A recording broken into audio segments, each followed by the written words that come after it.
Hello everyone, welcome back to Sana Kishore log. ಇವತ್ತು ಒಂದು ಮಸಾಲೆ ಟೀ ಬಗ್ಗೆ ತಿಳಿಸ್ಕೊಡ್ತಾ ಇದ್ದೀನಿ. ಅಂದರೆ ಮಸಾಲೆ ಟೀ ಅಂದರೆ ಯಾವ ಥರ ಅಂತಂದರೆ, ನೀವು ಸಣ್ಣ ಆಗೋರು ಕೂಡ ಈ ಒಂದು ಟೀನ ಕುಡಿಯೋದ್ರಿಂದನೂ ಕೂಡ ಸಣ್ಣ ಆಗ್ಬೋದು.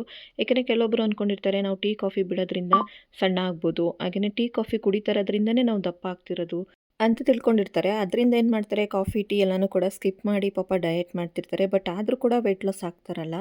ಹಾಗೆಯೇ ನಮ್ಮ ಹತ್ರನೇ 3 ಪೌಡರ್ ಸಿಗುತ್ತೆ ವೆಯ್ಟ್ ಲಾಸ್ ಮಾಡೋರಿಗೆ. ಆಲ್ಮೋಸ್ಟ್ ಎಲ್ಲರೂ ಕೂಡ ತೊಗೊಂಡು ಯೂಸ್ ಮಾಡ್ತಾ ಇದ್ದೀರಾ. ಅದೇ ಥರನೇ ಈ ಒಂದು ಟೀ ಬಗ್ಗೆ ನಿಮ್ಮ ಹತ್ರ ಶೇರ್ ಮಾಡ್ಕೊತಾ ಇದ್ದೀನಿ. ಅಂದರೆ ಇದಕ್ಕೆ ಏನೇನು ಬೇಕು ಅಂತ ಹೇಳಿದರೆ, ಏಲಕ್ಕಿ, ಲವಂಗ, ಹಾಗೆಯೇ ಶುಂಠಿ, ಆಮೇಲೆ ಸ್ವಲ್ಪ ತುಳಸಿ ಎಲೆನೂ ಕೂಡ ನಾನು ತೊಗೊಂಡಿದ್ದೀನಿ. ಹಾಗೆಯೇ ಒಂದು ಅರ್ಧ ಬಜೆ, ಹಾಗೆಯೇ ಒಂದು ಜಾಯಿಕಾಯಿ, ಸ್ವಲ್ಪ ಕ್ವಾಂಟಿಟಿಲಿ ಜೀರಿಗೆ, ಮೆಣಸು ಇಷ್ಟನ್ನು ಕೂಡ ತೊಗೋಬೇಕು. ಹಾಗೆ ಒಂದು ಸ್ವಲ್ಪ ಚಕ್ಕೆ. ಇದಿಷ್ಟನ್ನು ಕೂಡ ಡ್ರೈ ಶುಂಠಿ ತೊಗೊಂಡು ನಾನು ಈ ಥರ ಪುಡಿ ಮಾಡಿ ಇಟ್ಕೊಂಡಿದ್ದೀನಿ. ಒಂದು ಸ್ವಲ್ಪ ಕುಟಾಣಿಲಿ ಹಾಕಿ ಕುಟ್ಟಿ, ಹಾಗೆಯೇ ಒಂದು ಬಜೆನೂ ಕೂಡ ಚೆನ್ನಾಗಿ ಕುಟ್ಟಿ ಇಟ್ಕೊಂಡಿದ್ದೀನಿ. ಹಾಗೆಯೇ ಒಂದು ಜಾಯಿಕಾಯಿ ತೊಗೊಂಡಿದ್ದೆ ನೋಡಿ, ಅದನ್ನು ಕೂಡ ಚೆನ್ನಾಗಿ ಕುಟ್ಟಿ ಪುಡಿ ಮಾಡಿ ಇಟ್ಕೊಂಡಿದ್ದೀನಿ. ಇಷ್ಟು ಪದಾರ್ಥನ ಇಟ್ಕೋಬೇಕು. ನೀವು ತುಳಸಿ ಎಲೆನ ಬೇಕಾದ್ರೆ ಒಣಗಿಸ್ಬಿಟ್ಟು ಹಾಕೋತೀವಿ ಅಂದರೂ ಕೂಡ ಹಾಕೋಬೋದು, ಅಥವಾ ಅದನ್ನು ಕೂಡ ಡ್ರೈ ರೋಸ್ಟ್ ಥರ ಮಾಡಿಬಿಟ್ಟು ಕೂಡ ಹಾಕೋಬೋದು. ಈ ರೀತಿ ಇಷ್ಟು ಪದಾರ್ಥಗಳನ್ನ ನೀವು ತೊಗೋಬೇಕು. ತುಂಬಾ ಒಳ್ಳೆಯದು ಇದು ಹೆಲ್ತ್ಗೆ. ಹಾಗೆಯೇ ಮಸಾಲೆ ಟೀ ಅಂತಂದರೂ ಎಲ್ಲರಿಗೂ ಕೂಡ ಇಷ್ಟ ಆಗುತ್ತೆ. ಹಾಗೆ ನೆಂಟ್ರಿಗೆ ಬಂದರೂ ಕೂಡ ನೀವು ಒಂದು ಟೀನ ಮಾಡಿಕೊಟ್ರೆ ಅವ್ರಿಗೂ ಕೂಡ ಇಷ್ಟ ಆಗುತ್ತೆ. ಈ ರೀತಿ ನೀವು ಮಾಡಿಕೊಂಡು ಮನೇಲಿ ಆರಾಮಾಗಿ ಸ್ಟೋರ್ ಮಾಡಿಕೊಂಡು ಯಾವಾಗ ಬೇಕು ಅವಾಗ ನೀವು ಟೀ ಮಾಡುವಾಗ ಉಪಯೋಗಿಸ್ಕೋಬೋದು. ಅದನ್ನು ಯಾವ ರೀತಿ ನೀವು ಉಪಯೋಗಿಸ್ಕೋಬೇಕು, ಯಾವ ಟೈಮಲ್ಲಿ ಅದನ್ನು ಪೌಡರ್ನ ಹಾಕಿ ಟೀ ಮಾಡ್ಕೋಬೇಕು ಅಂತಲೂ ಕೂಡ ನಾನು ತಿಳಿಸ್ಕೊಡ್ತೀನಿ.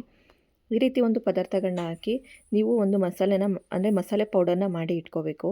ತುಂಬ ಹೆಲ್ತ್ಗೂ ಕೂಡ ಒಳ್ಳೆಯದು. ಆರಾಮಾಗಿ ಇದರಿಂದನೂ ಕೂಡ ವೆಯ್ಟ್ ಲಾಸ್ ಆಗುತ್ತೆ. ಅಂದರೆ ಇವಾಗ ಟೀ ಕುಡಿಯೋದ್ರಿಂದ ದಪ್ಪ ಆಗ್ತಾರೆ, ಸ್ವಲ್ಪ ವೆಯ್ಟ್ ಗೇನ್ ಆಗುತ್ತೆ ಅಂತಾರೆ ಅಲ್ವಾ, ಅದು ಕೂಡ ಕಂಟ್ರೋಲ್ ಆಗುತ್ತೆ. ಟೀನೂ ಕುಡ್ದಂಗೆ ಆಗುತ್ತೆ, ಈ ಕಡೆ ವೆಯ್ಟ್ ಲಾಸ್ ಕೂಡ ಆಗುತ್ತೆ. ಈಗ ಕೆಲವೊಬ್ಬರಿಗೆ ಟೀ ಕುಡಿಬೇಕನ್ನೋದು ಸ್ವಲ್ಪ ಒಂಥರ ಚಟ ಥರನೇ ಆಗ್ಬಿಟ್ಟಿರುತ್ತೆ. ಅಂದರೆ ಅವ್ರು ಏನು ಮಾಡ್ತಾರೆ, ತಿಂಡಿ ಆದಮೇಲೆ ಒಂದು ಗ್ಲಾಸು, ಮಧ್ಯಾಹ್ನ ಊಟ ಆದಮೇಲೆ ಒಂದು ಗ್ಲಾಸು, ನೈಟ್ ಊಟ ಆದಮೇಲೆ ಒಂದು ಗ್ಲಾಸ್, ಈ ಥರ ಒಬ್ಬೊಬ್ಬರು ಅಭ್ಯಾಸ ಮಾಡ್ಕೊಬಿಟ್ಟಿರ್ತಾರೆ. ಅದು ಅಲ್ಲದೆ ಕೆಲವೊಬ್ಬರು ನಮ್ಮ ಹತ್ರ ವೆಯ್ಟ್ ಲಾಸ್ ಪೌಡರ್ ತೊಗೋತಿದ್ದವ್ರಿಗಂತೂ ನಮಗೆ ಟೀ ಕಾಫಿ ಬಿಡೋಕ್ಕಾಗ್ತಾಯಿಲ್ಲ ಸಿಸ್ಟರ್ ಅಂತಲೇ ಹೇಳ್ತಾರೆ. ಆದ್ದರಿಂದ ಡಿಟಾಕ್ಸ್ ಡ್ರಿಂಕ್ ಅಂತೇಳಿ ಒಂದು ಪೌಡರ್ನ ಕೊಟ್ಟಿದ್ದೀನಿ. ಅದನ್ನು ಖಾಲಿ ಹೊಟ್ಟೆಗೆ ತೊಗೊಳ್ಳಿ. ಆವಾಗ ಬೆಳಗ್ಗೆ ಟೈಮ್ ನೀವು ಆದಷ್ಟು ಟೀ ಕಾಫಿನ ಅವಾಯ್ಡ್ ಮಾಡೋದೇ ಒಳ್ಳೆಯದು. ಅದು ಅಲ್ಲದೆ ಬೆಳಗ್ಗೆ ಖಾಲಿ ಹೊಟ್ಟೆಗೆ ಟೀ ಕುಡಿದ್ರೆ ಅದು ಪಿತ್ತ ಆಗೋ ಚಾನ್ಸಸ್ ಇರುತ್ತೆ. ಅದರಿಂದ ಏನು ಮಾಡಿ, ಈ ಥರ ಒಂದು ಈವ್ನಿಂಗು ಈ ಥರ ಒಂದು ಮಸಾಲೆ ಪೌಡರ್ನ ಮಾಡಿ ಇಟ್ಕೊಂಡು ನೀವು ಸಂಜೆ ಟೈಮು ಒಂದು ಗ್ಲಾಸ್ ಟೀ ಕುಡಿಯೋದ್ರಿಂದ ನೀವು ಆರಾಮಾಗಿ ಸಣ್ಣನೂ ಕೂಡ ಆಗ್ಬೋದು, ಆ ಕಡೆ ಟೀ ಕುಡ್ದಂಗೂ ಕೂಡ ಆಗುತ್ತೆ.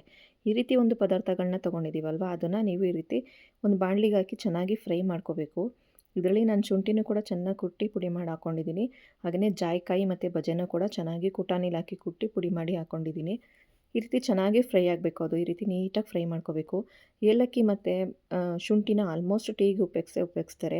ನೀವು ಈ ರೀತಿನೂ ಕೂಡ ಮಾಡಿ ಪೌಡ್ರನ್ನ ಇಟ್ಕೊಂಡ್ರೆ ಯಾವಾಗ ಬೇಕು ಅವಾಗ ಸಡನ್ನಾಗಿ ಟೀ ಪುಡಿನೂ ಹಾಕ್ತೀವಲ್ವ, ಅದ್ರ ಜೊತೆಗೆ ಇದ್ರದ್ದು ಈ ಒಂದು ಪೌಡರ್ನ ಒಂದು ಅರ್ಧ ಟೇಬಲ್ ಸ್ಪೂನ್ ಹಾಕಿದ್ರೆ ಸಾಕು, ಟೀ ಆರಾಮಾಗಿ ಮಸಾಲೆ ಟೀ ರೆಡಿ ಆಗಿಬಿಡುತ್ತೆ. ತುಂಬ ಚೆನ್ನಾಗಿ ಟೇಸ್ಟಿಯಾಗಿರುತ್ತೆ. ಒಂಥರ ಘಮ ತುಂಬ ಚೆನ್ನಾಗಿ ಬರ್ತಾಯಿರುತ್ತೆ. ಕುಡಿಯೋರ್ಗೂ ಕೂಡ ಅಷ್ಟೇ ಚೆನ್ನಾಗಿರುತ್ತೆ. ಇವಾಗ ಗಟ್ಟಿ ಹಾಲು ಹಾಕ್ಬಿಟ್ಟು ಈ ಒಂದು ಪೌಡರ್ ಹಾಕಿ ಟೀ ಪುಡಿ, ಸಕ್ಕರೆ ಎಲ್ಲ ಕರೆಕ್ಟಾಗಿ ಹಾಕಿ ಟೀ ಮಾಡಿ ನೋಡಿ, ತುಂಬ ಚೆನ್ನಾಗಿರುತ್ತೆ ಟೇಸ್ಟು.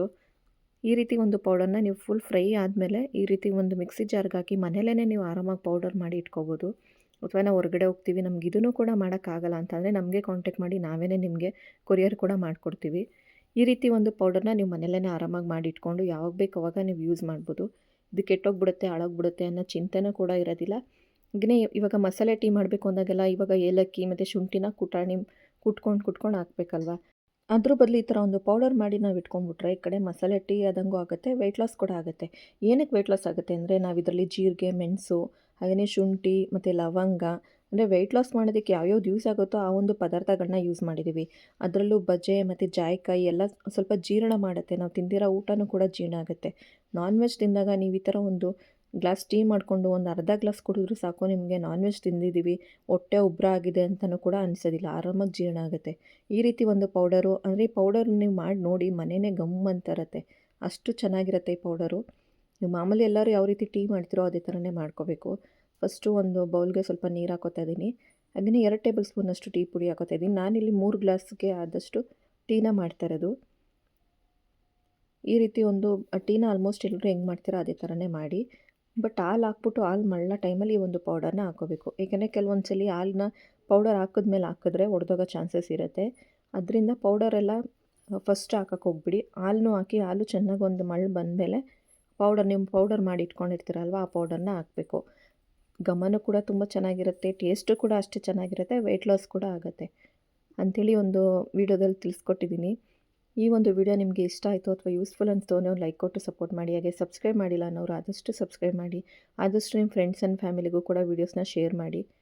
ಹಾಗೆಯೇ ಕ್ರೀಮ್ಗಳಿಗೂ ಕೂಡ ವೆಯ್ಟ್ ಮಾಡ್ತಿದ್ದೀರಾ, ಅದನ್ನು ಕೂಡ ನಾನು ಶೇರ್ ಮಾಡ್ತೀನಿ. ನೆಕ್ಸ್ಟ್ ಇನ್ನೂ ಒಂದು ವೀಡಿಯೋನ ಅಪ್ಲೋಡ್ ಮಾಡ್ತೀನಿ ಕ್ರೀಮ್ ಬಗ್ಗೆ. ಈ ಒಂದು ಪೌಡರ್ನ ನಾನು ಮಾಡಬೇಕಿತ್ತು, ಮನೇಲಿ ಖಾಲಿಯಾಗಿಬಿಟ್ಟಿತ್ತು. ಅದನ್ನು ಮಾಡುವಾಗಲೇ ಒಂದು ವೀಡಿಯೋನ ಮಾಡ್ಕೊಂಡು ಶೇರ್ ಮಾಡೋಣ ಅಂತೇಳಿ ಮಾಡಿದ್ದೀನಿ. ಟೀ ಘಮನೂ ಕೂಡ ಚೆನ್ನಾಗಿರುತ್ತೆ, ಟೇಸ್ಟು ಚೆನ್ನಾಗಿರುತ್ತೆ, ವೆಯ್ಟ್ ಲಾಸ್ ಕೂಡ ಆಗುತ್ತೆ. ನಿಮಗೆ ಮನೆಗೆ ಯಾರೇ ನೆಂಟರು ಬಂದರೂ ಕೂಡ ಈ ಒಂದು ಪೌಡರ್ ಹಾಕಿ ಟೀ ಮಾಡಿಕೊಡಿ, ಅವರು ಕೂಡ ಇಷ್ಟಪಡ್ತಾರೆ. ಈಸಿನೂ ಕೂಡ, ತುಂಬಾ ಒಂದು 10 ಮಿನಿಟ್ಸ್ಗೆ ಅಥವಾ 5 ಮಿನಿಟ್ಸ್ಗೆಲ್ಲ ಟೀ ರೆಡಿ ಆಗಿಬಿಡುತ್ತೆ. ಈ ರೀತಿ ಒಂದು ಟೀ ಬಗ್ಗೆ ಅಂದರೆ ಒಂದು ಮಸಾಲೆ ಟೀ ಬಗ್ಗೆ ತಿಳಿಸ್ಕೊಟ್ಟಿದ್ದೀನಿ. ಇಷ್ಟ ಆದವರು ಲೈಕ್ ಕೊಟ್ಟು ಸಪೋರ್ಟ್ ಮಾಡಿ. ವೆಯ್ಟ್ ಲಾಸ್ ಮಾಡೋರ್ಗಂತೂ ತುಂಬಾ ಯೂಸ್ಫುಲ್ ಆಗುತ್ತೆ. ಅಕಸ್ಮಾತ್ ನಿಮಗೆ ಈ ಒಂದು ಪೌಡರ್ನ ನಮ್ಮ ಕೈಲಿ ಮಾಡೋಕ್ಕಾಗಲ್ಲ ಅಂತಂದರೆ ನೀವು ಕಾಂಟ್ಯಾಕ್ಟ್ ಮಾಡಿ, ನಾವೇ ನಿಮಗೆ ಕೊರಿಯರ್ ಮಾಡಿಕೊಡ್ತೀವಿ. ಯಾವ ರೀತಿ ಒಂದು ವೆಯ್ಟ್ ಲಾಸ್ ಪೌಡರ್ನ ತೊಗೋತಿದ್ದೀರೋ ಅದೇ ಥರನೇ ಇದ್ರ ಜೊತೆಗೇ ಈ ಒಂದು ಟೀ ಪೌಡರ್ ಕೂಡ ತೊಗೋಬೋದು, ಅಂದರೆ ಮಸಾಲೆ ಪೌಡರು. ಘಮ ಅಂತೂ ಅಷ್ಟೇ ಚೆನ್ನಾಗಿ ಬರ್ತಿತ್ತು. ಅಂದರೆ ಶುಂಠಿ ಮತ್ತು ಏಲಕ್ಕಿ ಎಲ್ಲ ಹಾಕಿದ್ದೀವಲ್ವ, ಅದು ಅಲ್ಲದೆ ಲವಂಗನೂ ಹಾಕಿದ್ದೀವಿ. ಅದರಿಂದ ಒಂಥರ ಘಮ ಘಮ ಅಂತ ಇತ್ತು. ಟೇಸ್ಟು ಕೂಡ ಅಷ್ಟೇ ತುಂಬ ಚೆನ್ನಾಗಿರುತ್ತೆ, ಒಂಥರ ಸ್ಟ್ರಾಂಗ್ ಅನಿಸುತ್ತೆ. ಅದೇ ಇವಾಗ ನಿದ್ದೆ ಬರ್ತದೆ, ಒಂದು ಸ್ವಲ್ಪ ಮಂಕಾಗಿದ್ದೀವಿ ಅನ್ನೋ ಟೈಮಲ್ಲಿ ಈ ಥರ ಒಂದು ಟೀ ಮಾಡ್ಕೊಂಡು ಕುಡೀರಿ. ಅವಾಗ ಒಂಥರ ಮೈಂಡು ರಿಲೀಫ್ ಆಗುತ್ತೆ, ಒಂಥರ ಫ್ರೆಶ್ನೆಸ್ ಆಗುತ್ತೆ, ಒಂಥರ ಯಾವುದೇ ಒಂದು ಕೆಲಸ ಮಾಡಬೇಕಾದ್ರೂ ಆ್ಯಕ್ಟಿವಾಗಿ ಮಾಡ್ಬೋದು. ಈ ಥರ ಗಟ್ಟಿ ಹಾಲು ಹಾಕಿ ಈ ಥರ ಒಂದು ಪ್ರೊಸೆಸಲ್ಲಿ ಟೀನ ಮಾಡಿಕೊಡಿರಿ, ತುಂಬ ಚೆನ್ನಾಗಿರುತ್ತೆ. ನಿಮಗೆ ಈ ಪೌಡರ್ನ ಯಾವ ರೀತಿ ಮಾಡ್ಕೊಳ್ಳೋದು ಅಂತ ನೀಟಾಗಿ ತೋರಿಸ್ಕೊಟ್ಟಿದ್ದೀನಿ. ಇನ್ನೂ ಡೌಟ್ ಏನಾದ್ರು ಇದ್ದರೆ ಒಂದು ಕಮೆಂಟ್ಸ್ ಹಾಕಿ ತಿಳಿಸ್ಕೊಡ್ತೀನಿ. ಅಥವಾ ನನ್ನ ಕಾಂಟ್ಯಾಕ್ಟ್ ನಂಬರ್ ಅಂತ ಇವಾಗ ಆಲ್ಮೋಸ್ಟ್ ಎಲ್ಲರ ಹತ್ರನೂ ಇದೆ.